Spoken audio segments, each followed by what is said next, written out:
Hello, I'm Peter Marvet, talking to you from the other side of Finnish Bay. And I'm talking this time about something I have been just learning. And learning via practical testing and writing rules for Zara. Why Zara? Well, somehow being from a company called Zone, I found that all internal things are called something with a Z, like there is a Zira, there is a Ziki, and you can think what is called Atlassian's version management or Git solution. A couple of short words about myself. I've been actually with computers for a pretty long time, starting with BBSs and Fidonet. So I think it was around White, and were some of the first times when I finished Finnish hackerspaces. But now, from 2016, I've been at Zone, which appears to be a web hosting company in Estonia. Apparently, about 1/3 of Estonian websites are with us. If you want to compare that somehow to the situation in Finland, then in Finland, comparable size would be something like that. So Estonia is less, let's say, balkanized, or has less providers. Some larger ones have larger market shares. What does that mean, and why is this question important also to today's topic? Is that we have something like 40,000 hosting accounts, which are running, I think, around 65,000 virtual hosts. And there's more domains they are representing. But I think one of the interesting things with the relation of the accounts and hosts is that people tend to like to have multiple hosts on the same account, which means that basically if one of them has a problem, everything has a problem. I'll be bringing some examples about the web security issues, and I think the largest one I had was on one account, 85 websites, and once they got hacked, they had 14,000 malware samples on the site. So, speaking about why I think the generation of Yara rules and being able to detect PHP and other kinds of web malware is important. But the larger picture is something like that. This is the multiplicity of different CMS versions on just one physical server. The actual count isn't important, it's just to show the shares and to be able to switch now to this slide, which tells that how much of them are actually up to date. So I think by eye, I'd say it's something like 10 to something %. This is actually from some years ago and has different web applications, but I did one also in December in relation to some Drupal recent core issues, and found that actually the distribution is pretty sorry. And meaning that I had to send to our dear customers emails like that, telling that the latest versions are these, but you are running here, if I'm reading correctly, 8 old versions. Not very safe way for your life. Fortunately or unfortunately, there is way more WordPress than there is Drupal. And WordPress also tends to have problems. Fortunately, not so much core problems since I think 2017, but there's a ton of plugins. For example, File Manager, which was found to have a problem in September, to be more exact, on the 1st of September. And I'll check if what happens if I scale my window a bit smaller. Will you get a accept a better picture? Yeah, okay. So this is a start. This is actually morning of the 1st of September on the right side, and this is I have analyzed logged files and to check when we are starting to see requests against these particular plugins files. So we saw it something like at 6 p.m. Actually, a bit before midnight. In later analysis, we found that the first client had been actually compromised. There is a from blog post of WordFriends where they got the first notification of that. And now when we move onward in the day, there is actually Zara who is posting at the evening that they have found this problem, and I understand also informed the developer. Here is visible the time when actually the change was made. A bit later, I think the first public post was from Nintec. WordFriends is coming out later in the evening, and then on the next day will be the other players joining. I have managed to change my presentation in a way. Great. So, but this was actually the view of the first day. When we are looking at over the days, we are seeing how this attack is growing. And well, this is the day's view. We can also zoom to the month view. So this is the amount of interest by different malicious parties against your systems. I'd also like to show a case from another plugin, because with File Manager, the problem was that it was possible to upload files, and well, you can probably find that your site has been compromised by looking for these files. But there are different cases.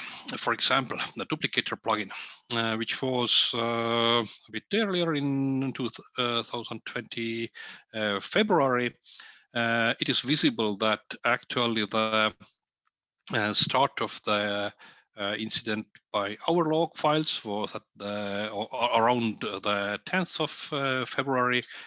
The information came out on 20th about, and then started to come the attacks. But different from the previous one was that what was one of the things they were doing, they were able to access the config file, meaning your site could be actually compromised in a way that the database credentials are already in somebody's hands, but you don't know. And when there is the actual incident, then you don't know how did they get in, what is the path. So there are no signs that database credentials have leaked. And actually, when I look at the log files, there is actually a ton of such requests looking for different kinds of credentials, in addition to also trying to upload files, but there is also a large part of looking for credentials. So from one side, we definitely need to protect against these. I think this will be one of my next projects. But currently my interest has been namely in detection and finding, let's say, dormant malware or things which or sites that have been taken over, but perhaps don't show the signs because whatever is being done there is not creating enough noise. So how do they actually use these credentials is, for example, this is a picture of login to plugin in 15 seconds. There is a WordPress login, there is a plugin upload, and there is access to the actual backdoor that was uploaded. So there is really no connectivity, because we can think that this attack is related to, and I have been myself mistakenly telling to people that you are using weak passwords, and they are telling me, no, I have very strong passwords, and I've been already thinking that, no, these are just users, they probably just try to impress me. But really they have very weak passwords, or the passwords have leaked.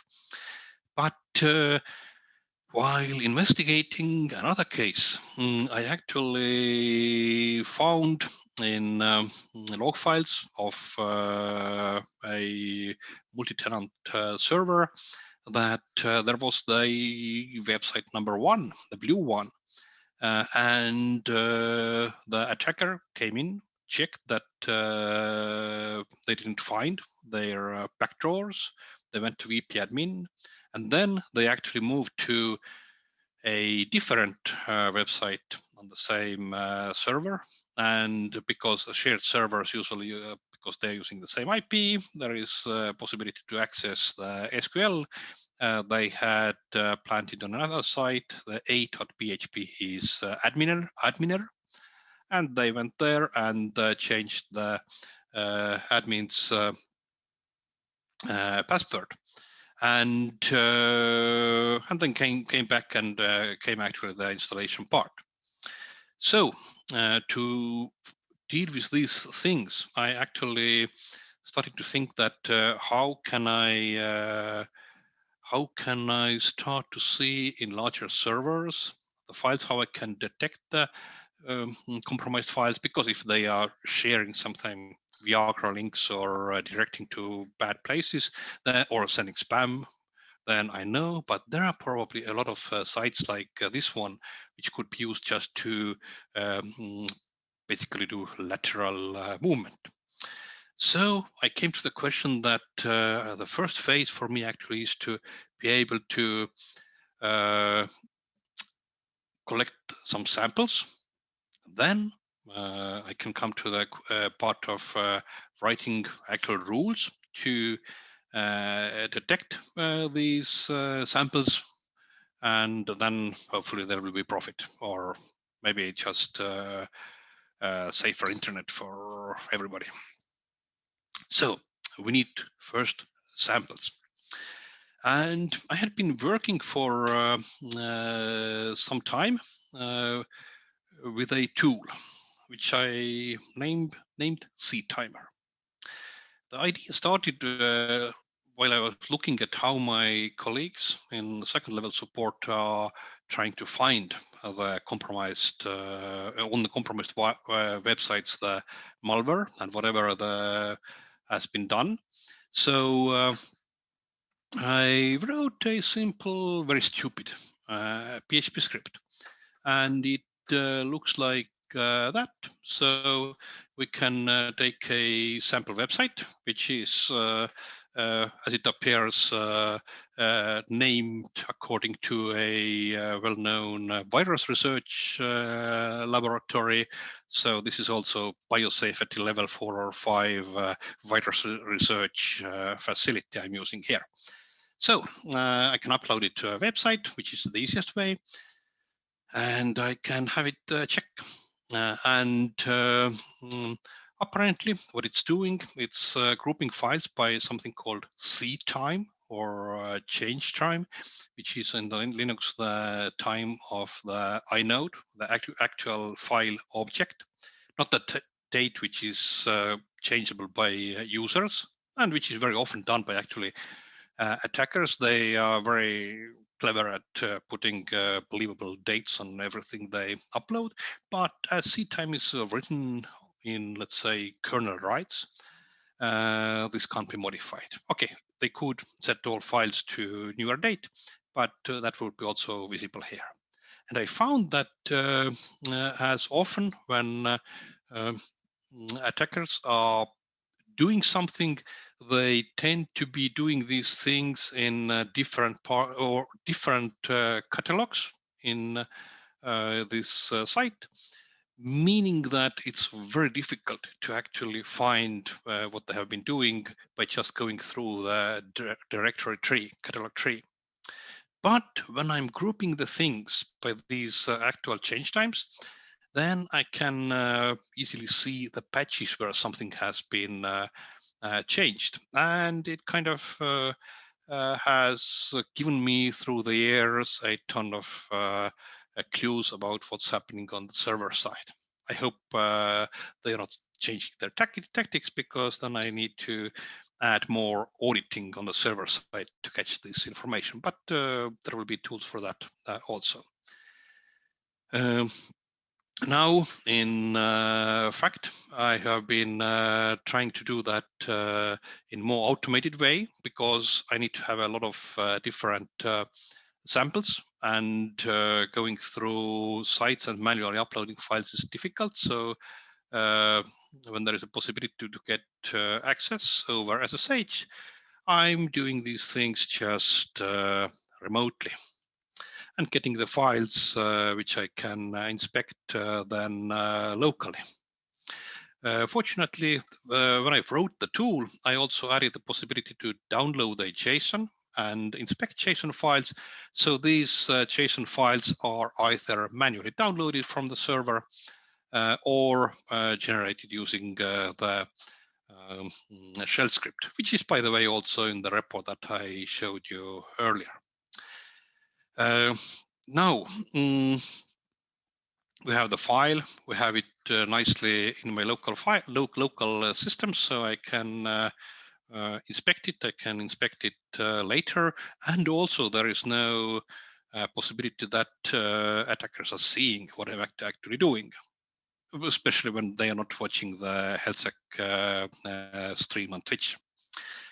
And the next thing was that I tried to get the samples, and getting the samples from, again, this directory tree proved to be another challenge, because manually copying them by the path is very cumbersome. So I wrote another update to my tool. So basically, I can actually go here and just click on the files that I think are suspicious for whatever reason, and I can get the list of the files. List of the files looks basically like that. So it has absolute paths of everything, which is, I think, that's, I'm very happy. I actually came to the idea that, well, when I have a list of files, I can write a script which actually brings everything to my computer. So, or maybe the sandbox where I'm doing the investigations. And that's how it looks. This is actually the Wuhan files. There are some interesting htaccess files. There's a list of the files with the locations. There is some kind of shell, PHP shell-like thing. And I think the VP temp actually should be containing, this is part of one malware that comes with nulled plugins, the plugins from the paid plugins that you can get from the free places. So this is from that side. And there's actually a lot more. So this was currently this just Wuhan example, but I have actually directories full of all of these samples that I and my colleagues have collected. And actually the best part is that these are exactly the guys who are attacking us.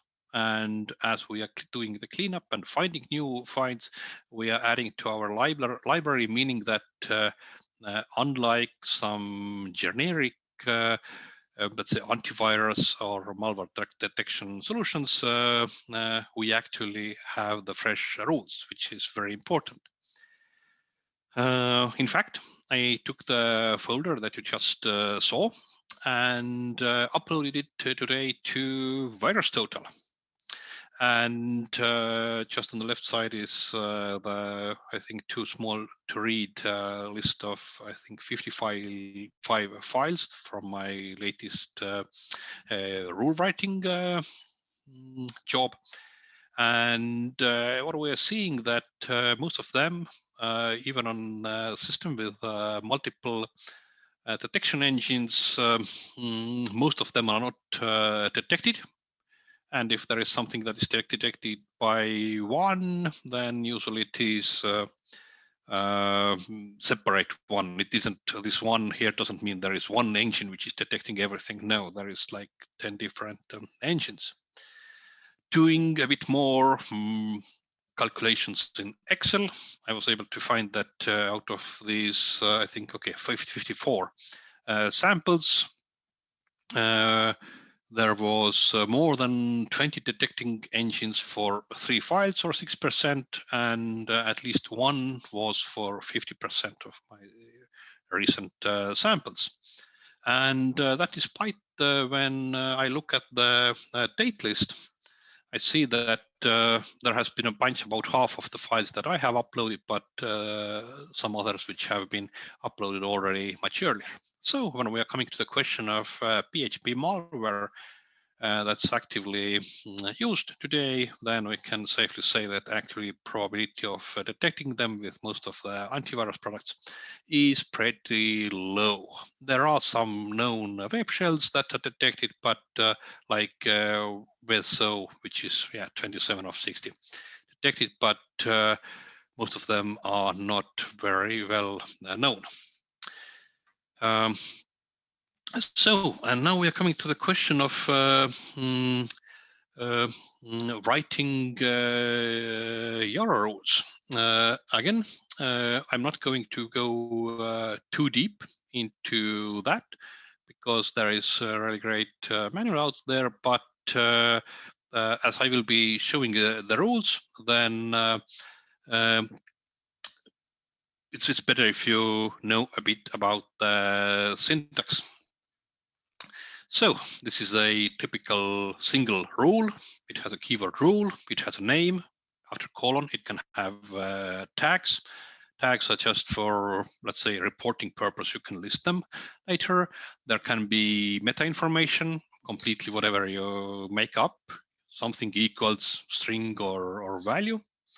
And then the Yara is a very fast string or byte chain detection engine. So there are various ways of describing the strings. There is just a string. There is a byte stream that can be given. And then there is a condition. You can specify like one of the three must be true, or maybe two of them, and maybe also three, and not the third one, or so on. So the building of the rules is actually pretty easy. There are. So my first idea was like I see from the questions there is a question from that what is the simplest but still highly effective Yara rule you've seen? Yeah, I exactly started with looking at other people's rules and looking and actually hoping that, okay, this is Yara is supposed to be Swiss Army knife of virus totals detections. So there must be some very good rules. So I can just use the free rules and I can just use the open source software and I'll be just back drinking my beer. Well, there are some rule sets. For example, there is Yara rules. And I have these on my computer, so I just did a run with them. The messages above were about that some of the rules are considered to be slow because Yara rules, Yara works by dividing the input stream into, I think, 4 byte chunks or atoms. And if your string configuration is too widely catching, then it's usually not considered to be working effectively. If you are seeing these messages and want to learn more, then Florian Dorth has written, I think, he has in GitHub and also in the Nextron Systems blog about what are the actual rules, how you should write the fast Yara rules. But this is there is a question: what is this terminal? This is called something cool retro term. So if you are going to the GitHub, you can search it and install it. I think there is also for Mac users the brew. So I think I just used Homebrew to install that. Yeah, especially for presentation, I'm usually not using it because it has the scan lines and everything. But now when you start to work with the rules, it's cool that, okay, I know I found some amount of the rules or malware, but if I'm going to have this, my set of 55 files and work with them, then I think the more important tool for me would be to know that what it did not find. And then later on the larger file set or in real life, we can see that if there are also false positives or not. Again, to do that, I wrote a script that is basically doing the, let's say, the reverse side of matches. And here are the files that are unmatched. If you look at the Yara rules, Yara rules is my rules is currently a repo that I'm currently not willing yet to share publicly. But if somebody is dealing with a similar thing of web malware and is interested in cooperating non-publicly, then I can, of course, offer you access. And why I'm not sharing it, well, first it's my first try of that at that, and the second part is that instead of very specific, let's say hash-based whitelisting, I'm currently using some catchwords from the non-malicious code, which basically means I have stop words in my rules, and I think this is not a good thing. But here I have all of the parts available, so there is just a pretty simple shell script to do the things like grep out the things that were not matched from the list. So I've been trying to make everything very simple because I'm not a great programmer. So the end result for Yara rules was okay, here is actually a larger number than the 55 files that because I think I for some reason didn't upload everything to the VirusTotal uploader. By the way, if you haven't tried it yet, then for larger VirusTotal uploads, there is a tool available for all platforms where you can just drag and drop the files. You can have a VirusTotal API key, and then you can, without uploading them one by one, very easily get results from all of the VirusTotal's participating detection engines. But here we got to the result that after eliminating duplicates, 27 files of 80 something were found and 55 were missed. So I went actually to look for other tools. There was a PHP malware finder, but well, it seems that most of the changes are pretty ancient, and I think it also did have a bit pretty much of false positives for my liking. So I kind of found that for large data sets, it's not good. There is also a company called Nextron Systems with a very cool guy, Florian Roth, or Neo 23X0, who has, and they have a tool called Tor. There is also Tor Lite, and some of their malware rules are available. Some of these are available in GitHub. Some of them are available as part of Thorlight scanner. And then there is a paid Yara rule feed for different categories, but I'm yet to get a price for that, even despite trying to point that I'm going to talk to it and show their products. Still haven't got it. So probably they are very busy currently with all of the SolarWinds issues and detections. But again, I didn't find that the detection rate was high. It does detect a lot of common shells.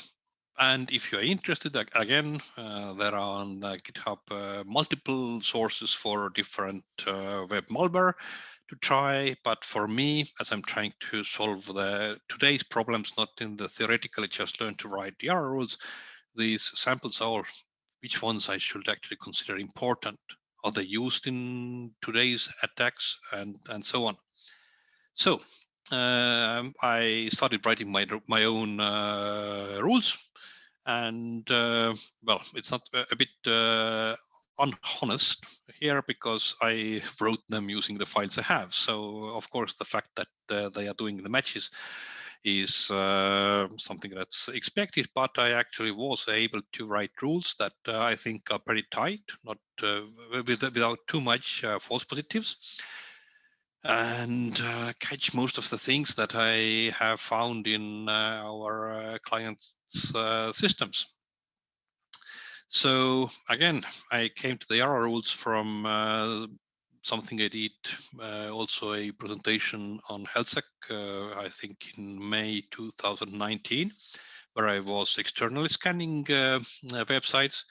And I had just string files, and I was using grep to check these because this was just the quickest solution, because whatever you are doing, there is always the question of using the grep awk and unique and sort and so on. By the way, if anybody wants stickers, then it's possible to ask me for stickers also. So when actually you asked me that, could you talk about something? I said that, yes, exactly. A target of a presentation on HelSec is exactly something that gets me into writing the rules. So the next actual rules part is specially written and presented for today's event. This HelSec has actually helped me achieve something because it was a deadline. I very much like living to the deadline. Anyway, we already slightly went over the generic rule, and actually running Yara, like you saw from the terminal snapshots, is also pretty simple. So you put the rule that you just saw in some kind of file. Extension doesn't make sense, isn't important, but seems everybody is using Jara for that.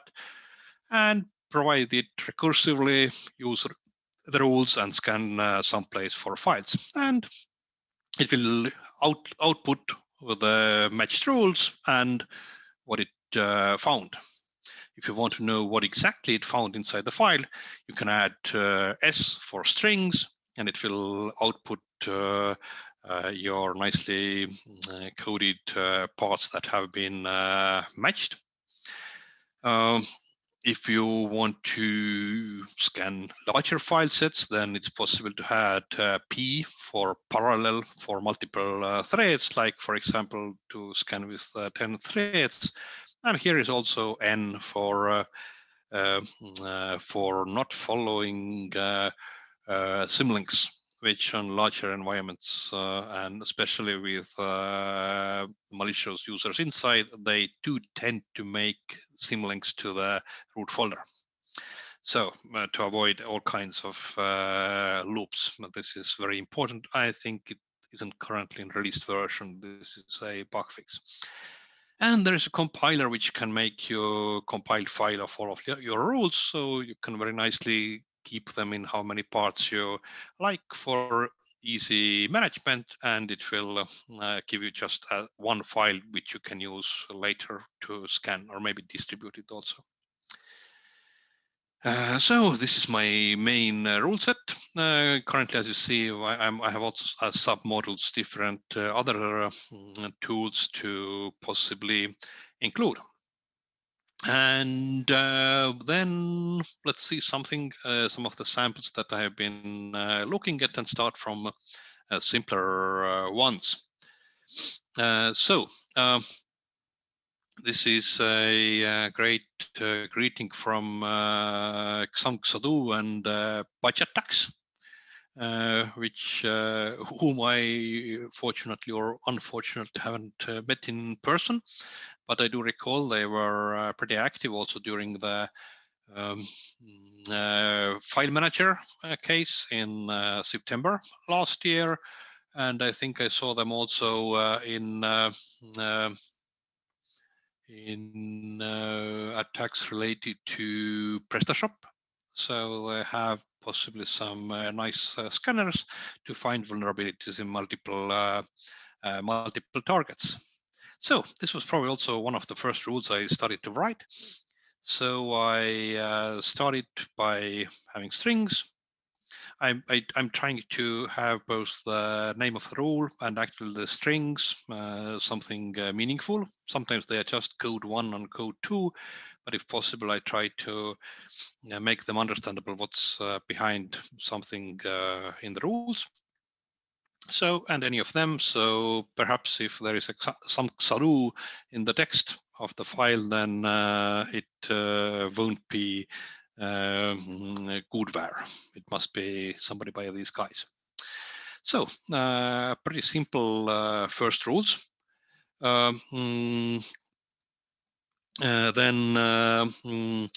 the next things. The good part of Zara is that, like, I think here you can see there is the modifier of no case, so I don't have to care if the budget tax decides to capitalize his or maybe her or their name or not. And another nice modifier is base 64. So with this rule, I'm looking for this particular domain name indicative of compromise. I think they are downloading some JavaScript files and using these to redirect users to some bad places. So these are looked for in both in ASCII or just plain text and base 64 encoding.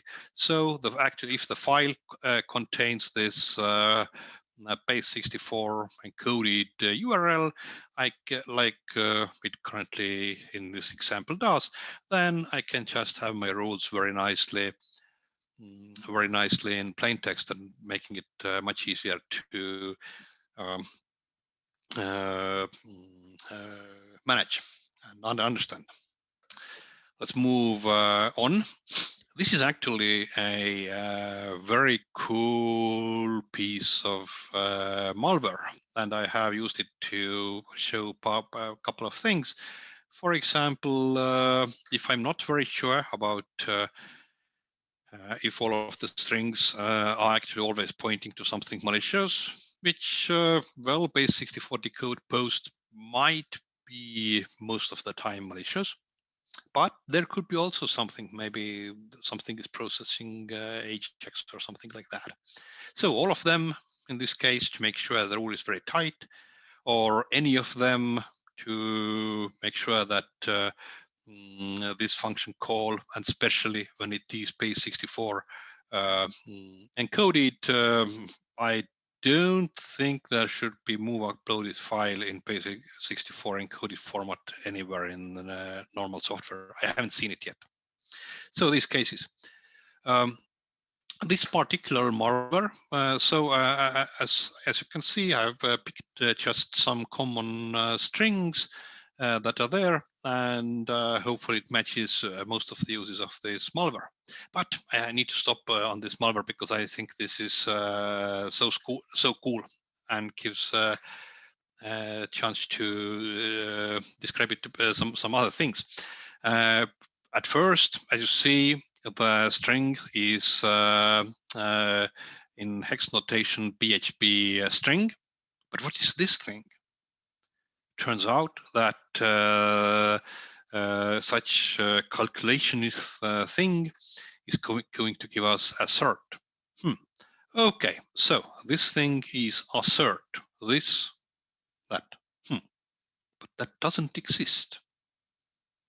So when we're looking down, we are seeing that actually the class is instantiated Then a property is set to either base encoded or not base encoded value, and the code will execute at the destruct. So it will execute when the PHP script ends.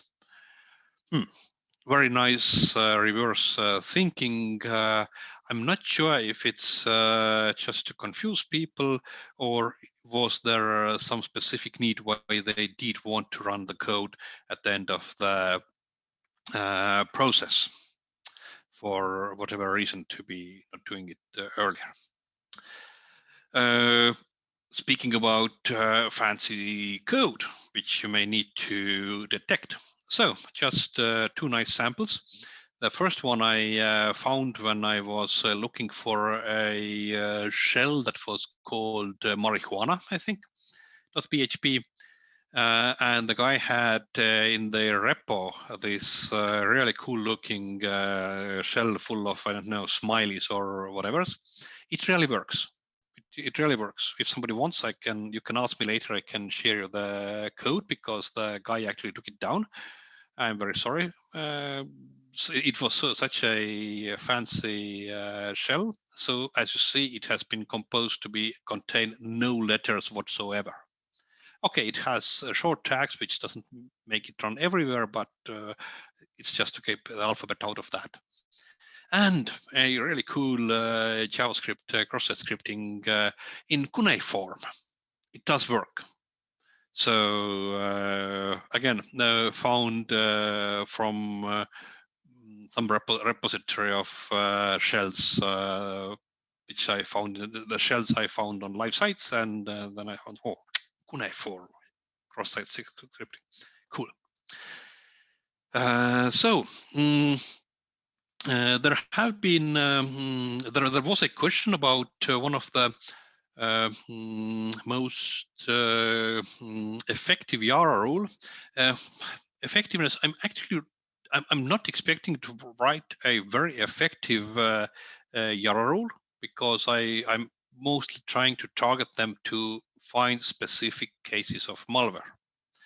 Otherwise, if we are just making a very effective rule, then I'll be catching a lot of false positives, and it will make the work not easier but more difficult. Or maybe we could build whitelists or something like that to work also there. But this is something I grabbed from the PHP malware finder repo as an example. This is looking for different encodings of function names. I actually found that the PHP malware finder didn't have it realized very well, so actually I had to create my own script to get whatever I actually need into the form. So, but here I'm introducing a new keyword, which is private, and also going into a bit more complex rules. So in this case, I do have these private rules like you saw earlier, and then I have one summary rule of encoded keywords, which is using that one of these cases, and it must be PHP and not in the keywords whitelist. And keywords whitelist is apparently I haven't. Oh, sorry, whitelist is up here. So this is the stop word, which would probably crash this search in my side, and that's the reason why I'm not planning to share it very widely, because this isn't the only stop word I'm using for whitelisting. But you can see how the logic is working in the rules. And I've actually found that making the things part of the private rules and public rules, private rules are important because they are not listed in the output. Even if private rule is matched, it's not listed. And here is if multiple private rules are matched or specifically not matched, then the result is listed, making kind of more complex rules possible. I have also a private global rule. Global rules must match for file or if it doesn't match, then there is no output. So I'm usually trying to keep it to smaller files because I'm looking at PHP malware, and I think the maximum PHP class size I've seen has been 500 kilobytes. And then come more interesting rules, because often there are obfuscation techniques that don't render very well to actually detecting specific words, because basically everything in this example is changing. But the only thing that doesn't change is basically that the variable names are composed of like $O, and then there are zeros, underscores, and more O's.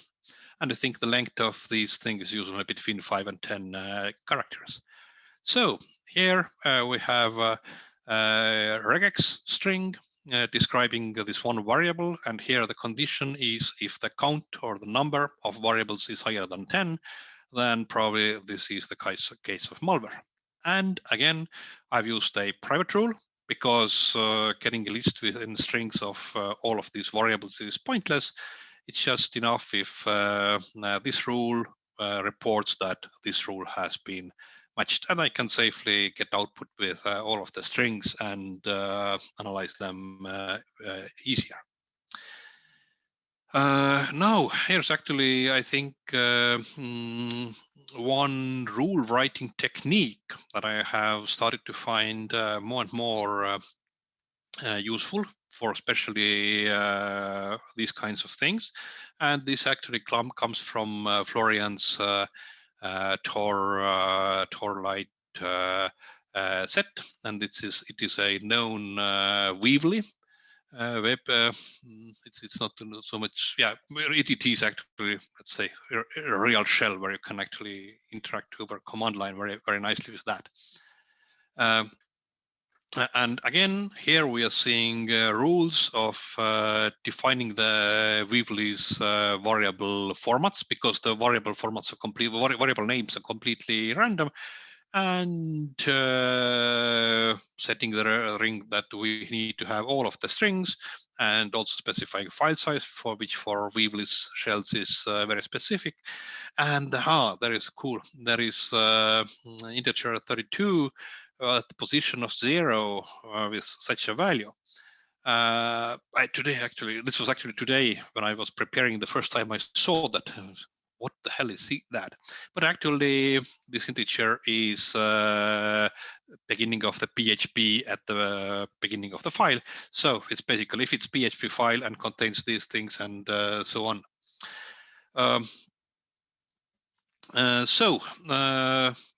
Also, yeah, here are the cases where you could actually find also the strings from inside the files, but here we are coming to the situation when basically nothing in this file is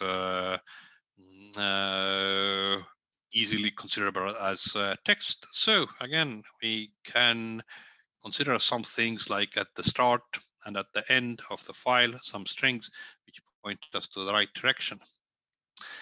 And then comes the question of different character formats inside the files. So this is actually a very simple htaccess file, which doesn't work.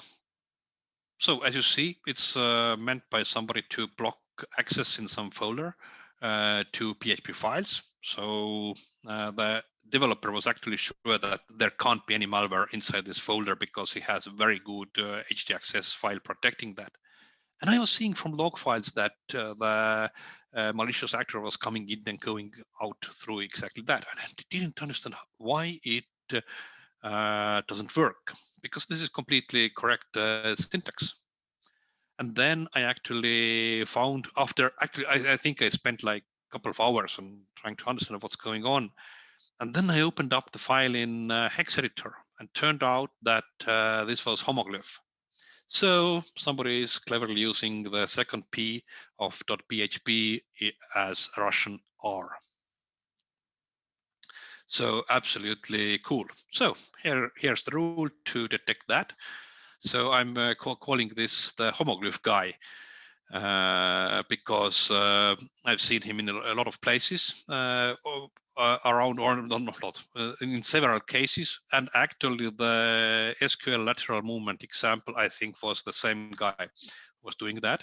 I haven't seen earlier been able to actually feel people on the other side of the hacked webs, but this year I have more and more found, and there is a real guy there or girl.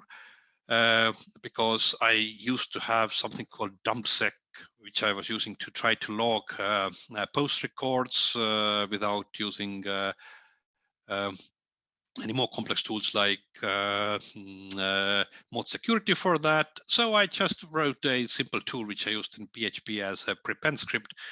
And he came in, he deleted my log file, he found my prepend script, and he just commented out the file of or the line of writing the log.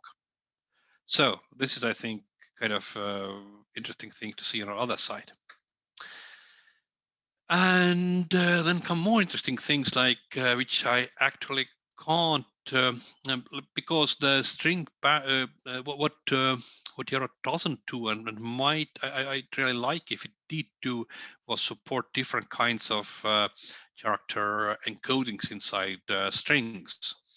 So, for example, these PHP encoded strings, and they have alternatively octa and hexa notation of character codes. And these are randomized, meaning that I can't use the strings that I showed earlier for obfuscated function names, because the function names have basically a very, very large number of permutations with this thing. So again, to the help regex rules, I think the regex rules are not the fastest one, and if possible, I try to avoid them, but often they are the only way.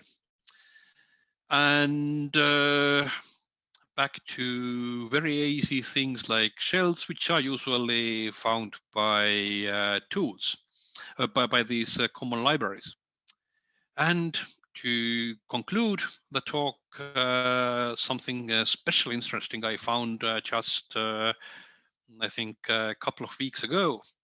So this is again a shell, but by the size of the code, it's probably doesn't look like functional. But in fact, it actually decodes that and goes on and on. I think that in the 3 permutations, it does load a file from evil twin dev at GitHub.io, which is exactly this shell which you are currently seeing here. When you go to evil twin and look at the folder level of that up, then you are going to find their so to say homepage. So if we go, let's see if we can go just here and see their nicely animated page. So they are the evil twins. So that's why my screenshot was a bit shaky, that it actually does flash here. And they have a very nice set of tools. They have their development part of their shell, and and now when I have this shell actually ready for showing to you, and what's the thing that I think is cute there. So it is possible for you now to actually see where I'm going to, and using the shell also go and crash the system. I'd appreciate if you are not going to do that, because then I just need to go and restore that, and I don't want to waste time on that. So this is their really cool small black and white shell, which does all of the common things like uploads. I think there was somewhere also the time stomping or setting the time. But I think I actually saw first time was this sim functionality. So what it's doing, it's going to the etc password file, which we know it's readable and has users, and it tries to do some things with that. So it's actually here able to create a folder full of symlinks to other users whose names it has found. So again, this is something which I have known that this symlinks should be a cool tool for lateral movement, but I have never seen it actually live in a tool that is trying to create that. And let's see if I have also a SSH connection available to the server. Oops. And so if I go to, and here should be, I think, which is the latest one probably, yeah, twin conf. Yeah, okay. So I'm sorry, it's blinking. It's blinking because the files are, of course, not accessible, but they have used some common patterns of where could be this user's home directory. But they, for some reason, didn't read it out from the etc passwords file, and where should be configuration files of different tools. So there are, I think, for Joomla, WordPress, and so on, the config files, and they can try to actually get these from there. And that's almost all. I've already gone over time, so I'm really sorry for that.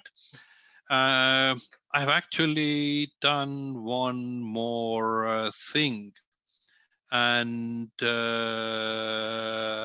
that's on this screen. So now that I have been able to write Yara rules to detect things, let's put the detection part and the file viewing part together. So actually my C timer is now able to also read in the output of Yara scans and highlight the files that are considered malicious. So in this file, I can, on this page, I can go just look for Zara. Mm, and when I browse through that, I'm seeing that these are the found examples that are on this Wuhan demo site. So different files. There are some files are placed there by me, but there are also some null themes, and some files are actually placed by people who are who are trying to use this server for their malicious uses. So now that's all.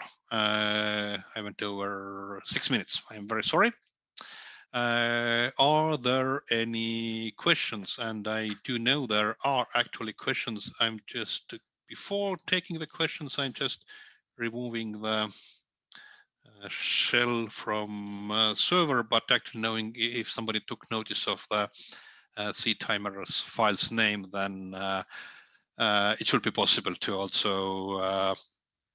also find some other shells from the same system. So let's take questions. All right, Peter, thank you very much for your presentation, and it's totally okay if you went over time. We didn't even see that because your presentation was so good. So I think you already answered a few of them. Yeah, the first one was, I think I didn't answer, was about the weather on the other side. So how is the weather in the weather is, I think, currently like -7. On some days it has been sunny, but mostly it's not sunny. So it's, but yeah, I think pretty okay winter weather. So I think today it was -7 with a bit wet and damp and cold. But yeah. So there was a question about the simplest but highly effective Yara rule. Actually, the Yara rule, which I have with what I have actually found a very interesting actor was the rule, which was just having, I think, eval and something in the after that, which does give a lot of false positives, and I'm working on that to actually whitelist things.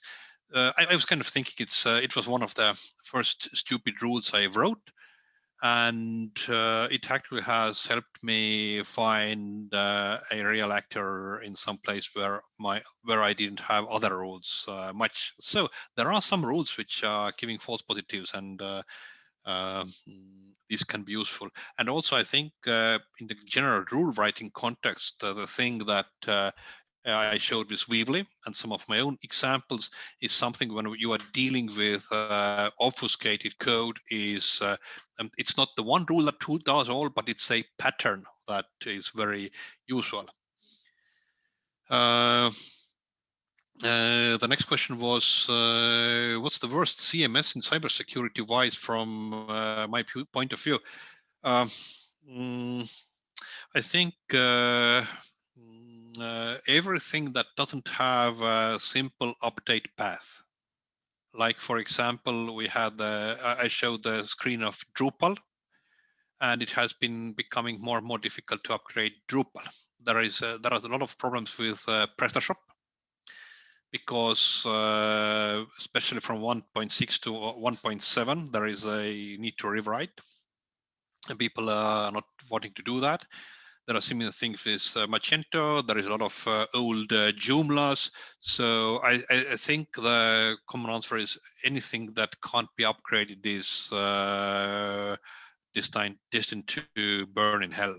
So and again, there is no simple rules for Yara rules. There is also no simple rule for having, let's say, mod security, web application, firewall block everything, because you can have specific rules for some Joomla problems, but there is no specific way of having OWASP top 10 rules protect your system. No, they don't. They're good, but they don't protect you. I think I showed the answer to the terminal question already. Yes, you did indeed. Yeah, this is already someone installed it and tweeted about it. So, so cheers. This was really cool one. I was kind of I'm as I mentioned at the beginning, I'm from the time of punch cards. So I'm actually somebody who has been working on Apple II and all of these monitors with the scan lines and everything, and probably this is also the reason why my vision isn't so good. Have you incorporated any of this detection to actually prevention or WAFs or similar? As I mentioned, this will be my next talk, but perhaps in the autumn. I'm working on that because my first problem was helping people doing the actual cleanups. And I have been actually, like I showed you some Spectic screenshots where I have been scanning things, and there was this cool Pew Pew map, which looks like that. If anybody wants, this address is visible there. You can actually go and look at that. And this is using some log files. Now I need to probably reload it. Kind of got frightened by rescaling. So this is actually malicious IPs scanning for parts of WordPress. It is not real time, as you see. It was done as just a, let's say, wallpaper. But this is something that's happening. So I'm trying to work towards that. That I have very good understanding of what is being looked for. That I will be able to see the changes. So the moment somebody is starting to look for new plugin, I By know the that way, before. Yeah. you said that you are going to work for the prevention stuff. So and you will do it in autumn. Do we already need to book you for a new Yeah, deadline? yeah. But I would especially happy if there would be a deadline to actually get it done, because I have it also as the internal actually work deadline. But having something like, and also actually I think the need to present and put the things together is kind of very useful for that. So one thing from this Pew Pew map, I think it was last time when I was coming to Helsinki or sometime before that, when I was exactly on the ship between Tallinn and Helsinki, and I took the log files and I started looking for WordPress plugins that malicious actors are looking for.